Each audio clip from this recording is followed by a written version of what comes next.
कले के आइला जग में बंदे, काले के जैबा हो।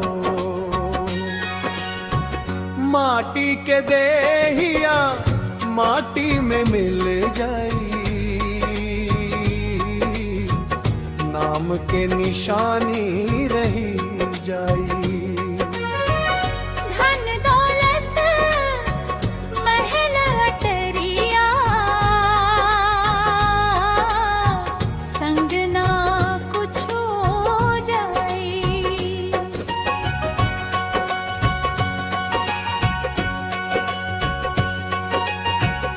काल खड़ा बागवारे चुप के, कब हूँ दे सके आवाज।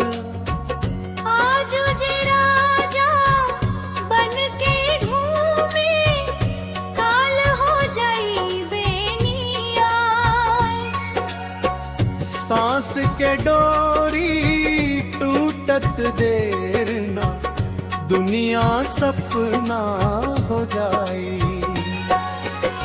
माटी के देहिया माटी में मिल जाई, नाम के निशानी रही जाई।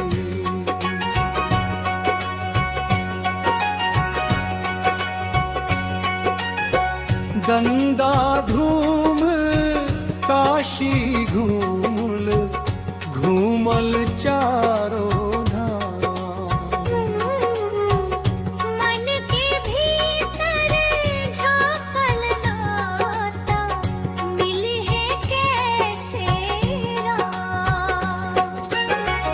भीतर दीप जलाओ रे रानी, अंधियारा मिट जाए।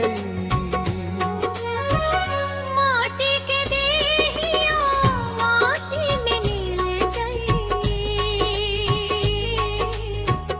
नाम के निशानी रह जाई।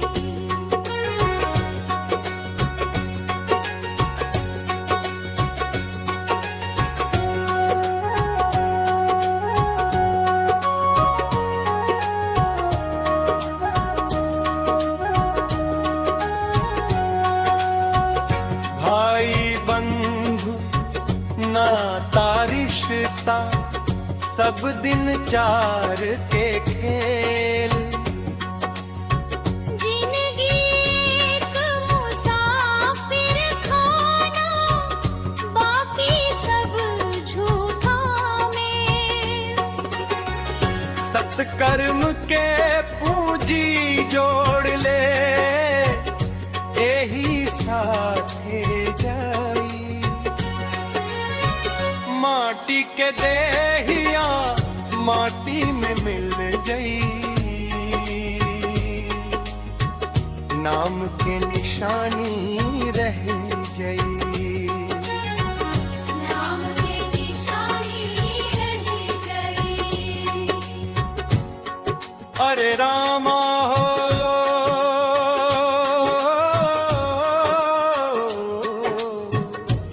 साच के राह पकड़ ले बंदे, झूठ ना पार लगाई।